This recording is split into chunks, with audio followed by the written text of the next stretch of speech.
Proper Akida, Quran and Sunnah, Quran and Sunnah, Minhaj and Akida, actions speak louder than words, Sunnah following kids, come with me. Gotta work hard to get to heaven.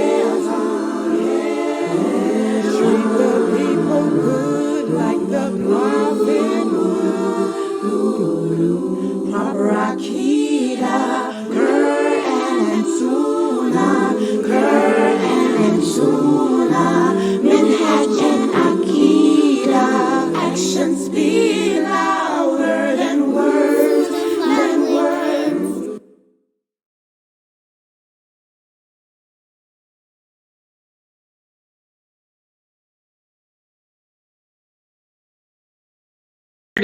on this class, and this class is great for the new shahadas too, because you're learning about the Quran, you're learning about the authentic Sunnah, just like the Muslim youth are.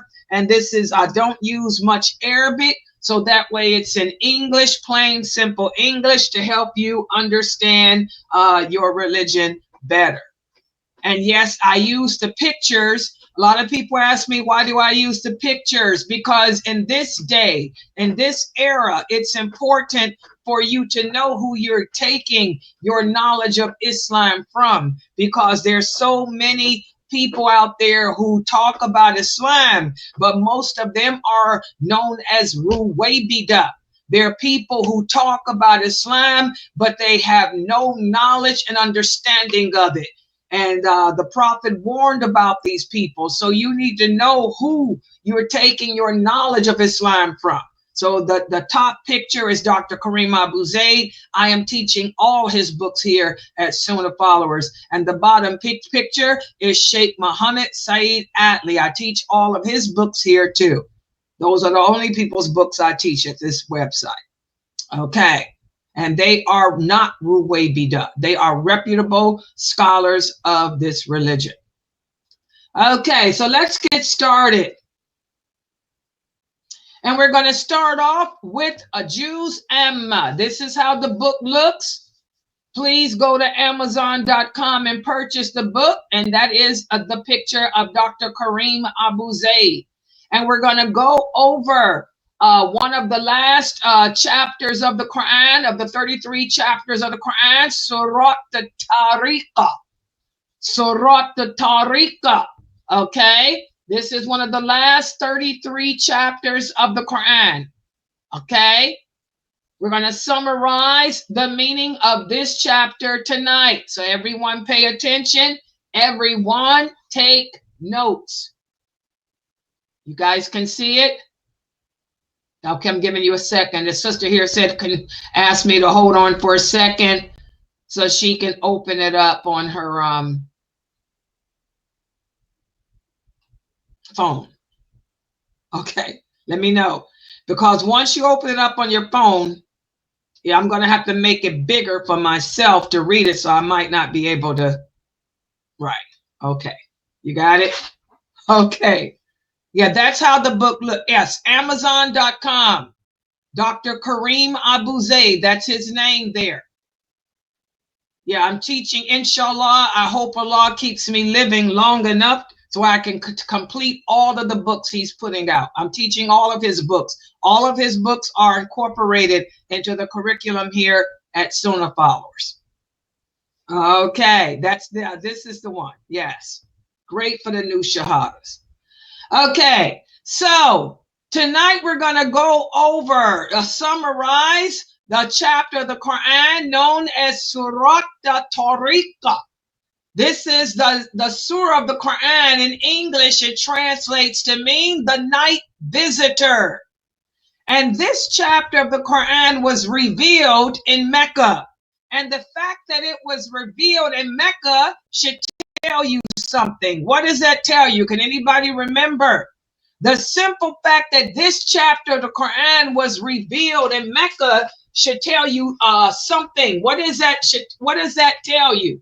Can anyone Remember,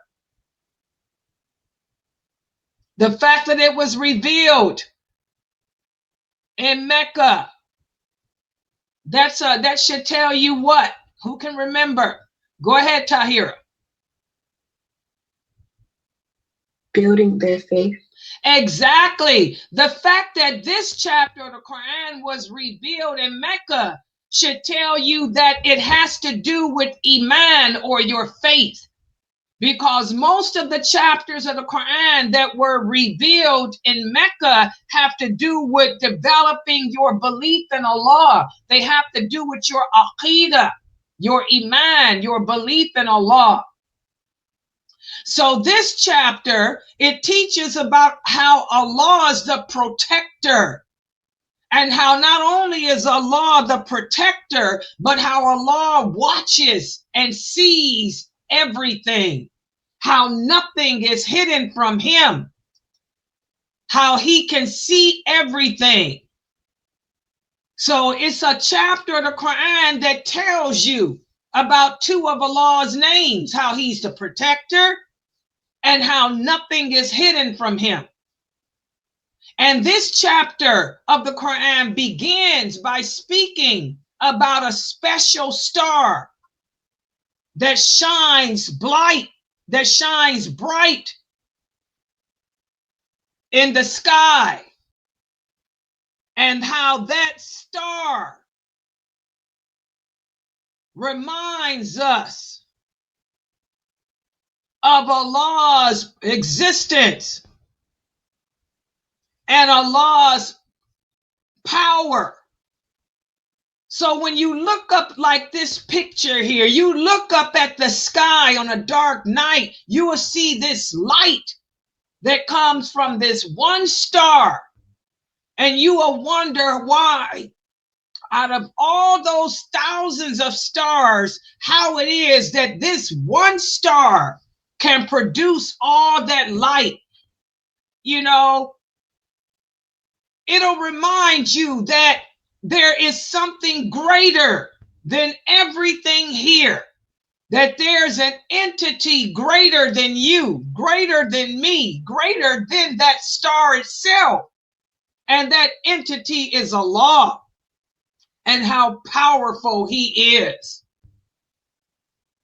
And also, when you read this chapter of the Quran, by the way, for this person that's on this program, you need to stop typing or I'm gonna ban you, because I am Ustada Laila Nasheeba, qualified to teach. I don't know who you are, but I don't need you to be typing your misguided information there. So you need to stop typing or I will ban you up out of here. Okay? I have new shahadas here learning from me. I don't need no help. I don't need no misguided person to try to put their comments in. And I know I don't have no help in here, but I got Allah to help me. So you need to stop typing. I'm getting ready to kick you up out of here. All right? I'm not playing today. All right? Okay, so I'm sorry guys. Y'all just don't know how hard I'm on all these different platforms trying to teach this basic aqidah, and y'all just don't know. I don't have much help, and it is so hard. Oh, Allah, give me patience. Y'all just keep me in your dua, please, because I'm telling y'all don't know how. This is jihad. Giving dawah is jihad, y'all. I'm riding on that horse. I'm a dusky rider. In the name of Allah, y'all got to make dua for me. This is so hard. But anyway, I've lost my train of thought. But anyway, this surah, when you look up at that in the sky and you see that shining star at night, and I hope you brothers understand this, what I'm saying too. You look up and you see that one bright star. One of the brothers here is asking me, Does that one bright star, could that be the North Star? Allah knows best.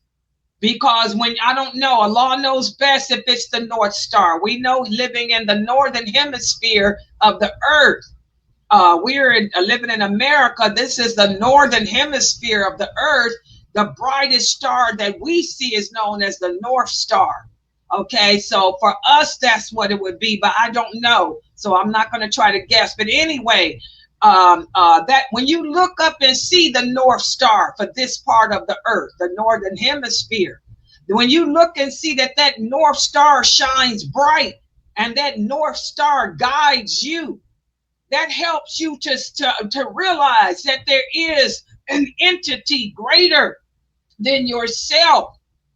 And that can only help you to believe in the existence of Allah. Good job, brother 10782, that you made that connection. That's what this surah is all about. Good job that you made that connection. May Allah bless you for that.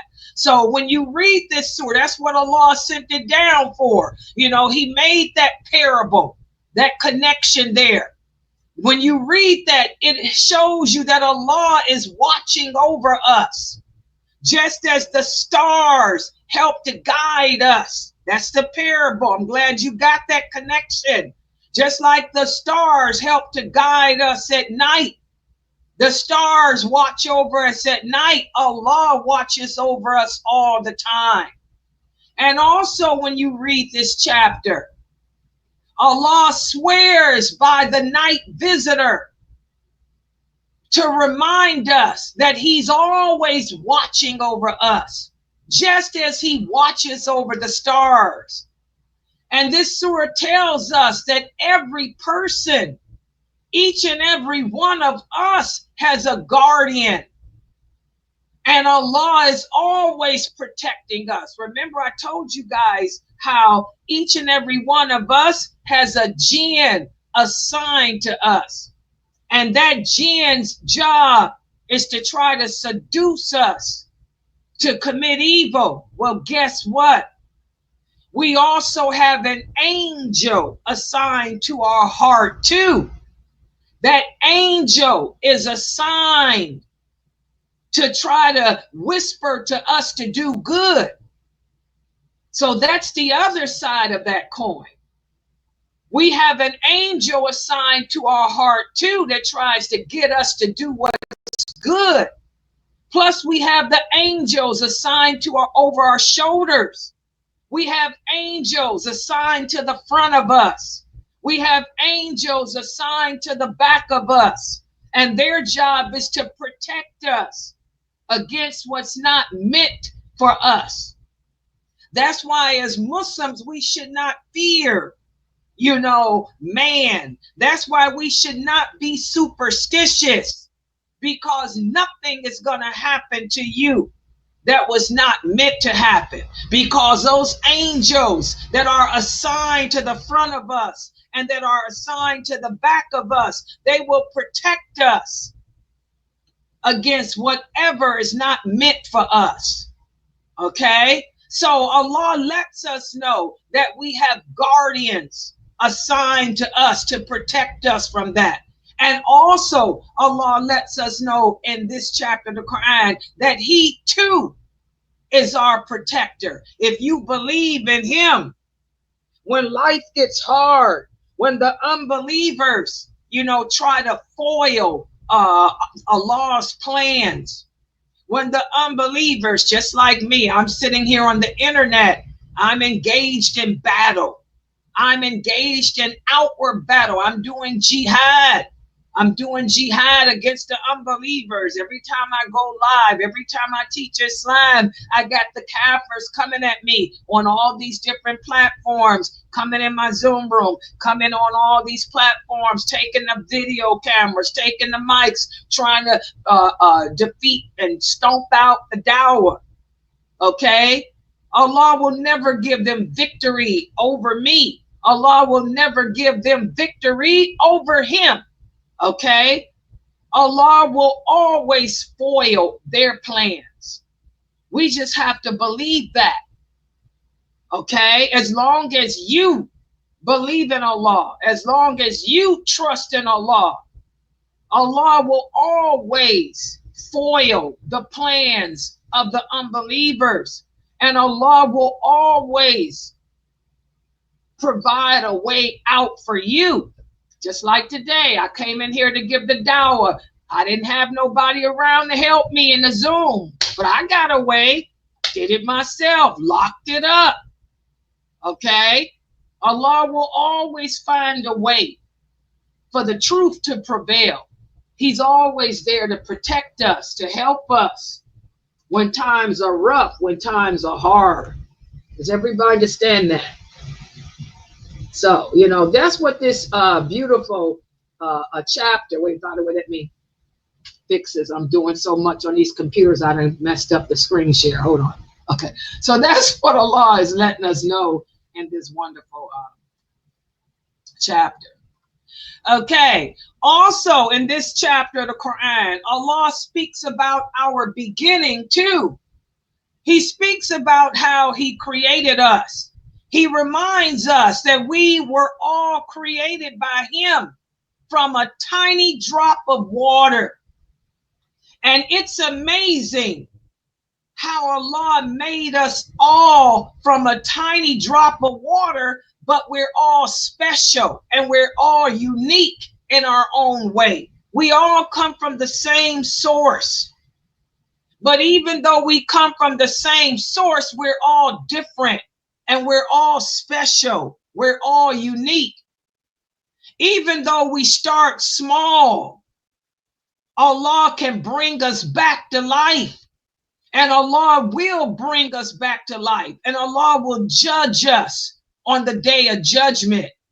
So this teaches us that we are always under Allah's care from the beginning of our birth until the end of our lives. Okay?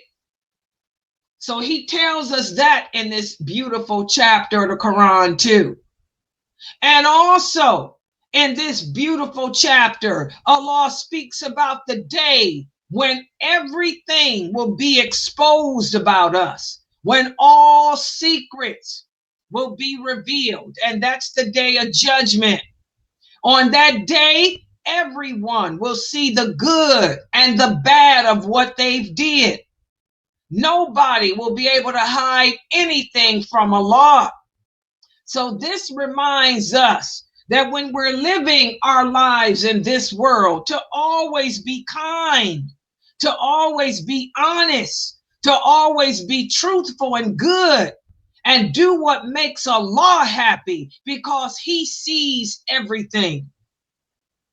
So when you get those whispers to do bad from your personal jinn, you know, think twice. Listen to the angel of the heart that tells you not to do it. Because you may get away with that bad thing now, but Allah is going to expose it on the day of judgment. Also, this chapter of the Quran speaks about how people who don't believe in Allah and who try to make trouble for those of us who do will be punished. And Allah promises that he does know their plans. And he has his own special plan that's better than theirs. So this reminds us that no matter what happens, Allah is always in control and has the best plan. And that's why I tell you Muslims, you have to stop freaking out about what's happening in the world today, because Allah is in control. You know, the war that's going on, there's always going to be war. Allah sends war to cleanse the earth of bad people. We got bad Muslims and we got bad non-Muslims. People are going to die. Okay? That's a part of life. Okay? Allah is in control. There's nothing you can do to stop that. He has a plan. You can't change his plan. You can't stop his plan. He's in control. So all we have to do is go with Allah's plan. Check yourself. Make sure that if his plan affects you, if death comes to you, when the war comes to you, that you go out with the dignity that the righteous believers are going out with. Make sure that when the war comes to you, that you don't go out with the indignity that the kafir are going out with. Okay? So stop freaking out about what's happening in the war. Allah's in control. The power, the might is in his hands. And this ain't the first time Allah has sent war to the earth. The prophet and his companions were at war from the time he received the call to prophethood until all of them died. They all died at war. So this is life. He's in control. Okay, so we have to submit to his plan. We have to accept that Allah is in charge and he knows best. So this chapter of the Quran is a beautiful reminder that Allah is aware of everything. Allah, he knows everything. Allah, he's with us, guiding us and protecting us. Just like he protects the Quran, he also protects those who believe in him and who follow his teachings. And when we face challenges in this life, we should remember that Allah's plan will always win and he will take care of us. Remember, the Prophet Muhammad sallallahu alaihi wasallam made dua before he died. And one of the supplications he made was, he said, "Oh Allah, never allow the enemies of Islam to overpower us." And Allah answered him. He said, "I will never allow the enemies of Islam to overpower or destroy your nation." He said, "But the destruction of your nation will come from themselves. The Muslims will oppress and overpower and destroy themselves. They will kill each other and destroy each other. But never will the oppressors of the Muslims destroy them." So I tell you Muslims today, y'all need to learn that. You know, we will never be destroyed by our enemies. Not by the Jews, not by the Christians, not by America. Our destruction is going to come from ourselves. Just like we see happening today, making takfir against each other, killing each other, damning each other, disrespecting each other. Okay? So, read this chapter of the Quran, At-Tariq, the night visitor. And the next time you read it, ponder the meaning of what Allah is saying. Because this chapter of the Quran is a beautiful message of hope that can be applied today. It's also a beautiful message of strength for those who truly believe in Allah, because it's a reminder that Allah sees everything and that we should all trust in his plan and we should all hold tight to our faith to the best that we can. And so now I'm going to ask you a few questions just to see how well you guys understood the summarization of this magnificent chapter of the Quran. First question, true or false? This chapter of the Quran means the bright star. True or false? Go ahead, Asma and Najma. False. Do you guys agree? Yes. Yes. Good job. This is false. What does this chapter Surat At-Tariq mean? What does it mean? It means the night visitor. Good job. It means the night visitor. Good job. Next question. True or false? This chapter speaks of how people can hide their thoughts from Allah. True or false? Brother Shuaib. False. Do you guys agree? Yeah. Yes. Yes. Good job. This is false. In fact, this chapter says the opposite. It speaks of how you cannot hide your thoughts nor anything else from Allah. Good job. Next question. True or false? On the day of judgment, everyone's good and bad deeds will be shown. True or false, Tahira? True. Do you guys agree? Yeah. Yeah. Good job. This is true. On the day of judgment, all our good and bad deeds will be shown. We won't be able to hide anything from Allah. Next question. True or false? Allah does not have a plan for those who harm the believers. True or false? Brother Shuaib. False. Do you guys agree? Yeah. Good job. This is false. Allah does have a plan. So I want you guys to remember, for those of you crazy people who like to try to come into my streams and try to cause fitna when I'm teaching about Islam, and you think it's funny, you think it's cute, don't think that Allah don't have a plan against you. You better be careful. You better hope you don't get in a car accident. You better hope that a train don't run into your house. Something bad might happen to you. You better be careful. Next question. What does this chapter of the Quran teach us about Allah?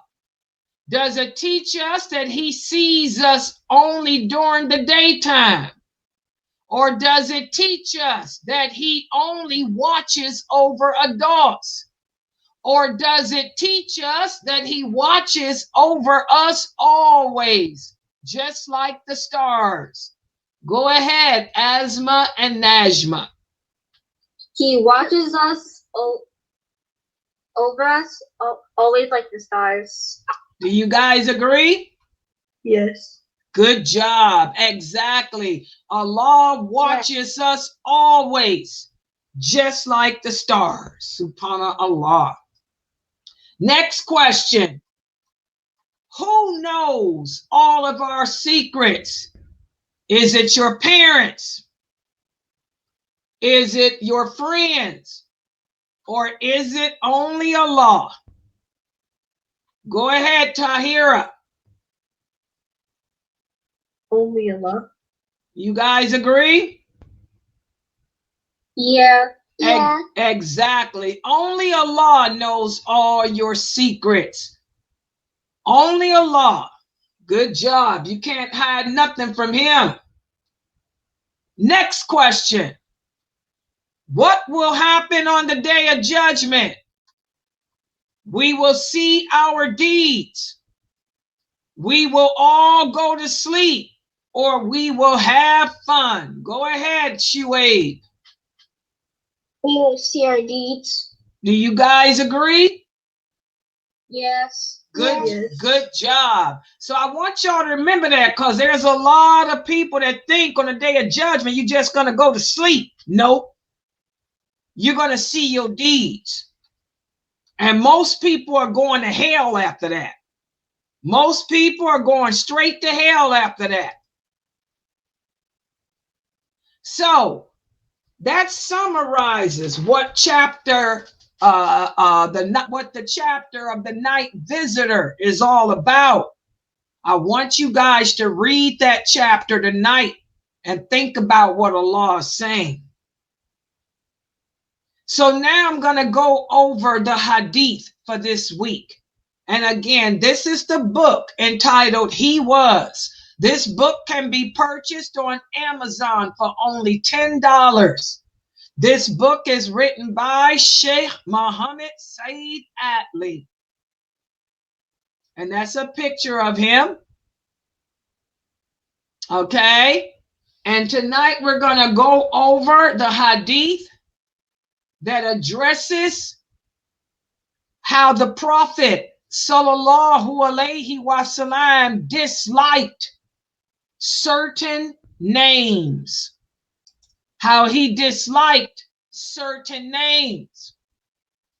One of the companions tell us the Prophet sallallahu alaihi wasallam did not take omens from anything, but when he sent out an agent, he asked about his name.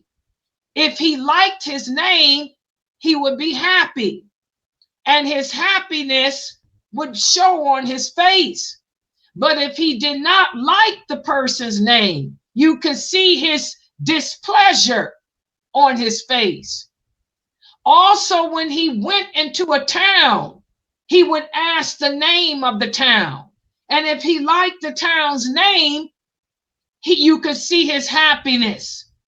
But if he did not like the name of the town, it would show on his face too. So you learn from this hadith, guys, we have to be careful at the names that we give to things, not because of superstition, but just because you don't want to give a bad name to something that's good, or a good name to something that's bad, because it can be confusing to the people. For example, like today, look how many people look at alcohol as being something good because they call it the drink of happiness. Look how many Muslim kids are drinking alcohol and smoking drugs, happy pills. Look how many children are taking drugs, popping pills that are narcotics, making them high because they are being told that these are their happy pills to make them happy. So we have to be careful with the type of giving good names to things that are bad, or bad names to things that are good. For example, a woman who is strong in her voice like I am, you want to call me a mean and evil woman when I have to be strong in my voice. Because if I wasn't strong in my voice, you guys hear the type of men that I'm dealing with. I'm dealing with men who are in the penitentiary. I'm dealing with men who are rude. I'm dealing with men who are very disrespectful, who say the filthiest things to women. If I were to get up in here speaking with a soft, United Kingdom sexy voice, that wouldn't be nice, would it, to these type of men I'm dealing with on these programs? You know, my voice ain't mean. I have to be strong. Since when was strength considered mean? Okay, so we have to be careful, you know, giving good names to bad things and bad names to good things. Okay, and that's what our prophet taught us. And also, if he met a person who did have a bad name, he would change it to something good. And if he had, you know, he would do that. For example, if he had a companion, if he had a companion whose name was arrogance, he would change it to niceness. Okay. So be careful at the names that we give to people and the names we give to places. Why would you refer to a person's house as being scary? That's going to make people not want to visit that house anymore. Why would you refer to a mosque as being scary? That scary mosque. That's going to make people not want to go there to pray anymore. So we learn from this hadith, be careful of the names that we give to people and places.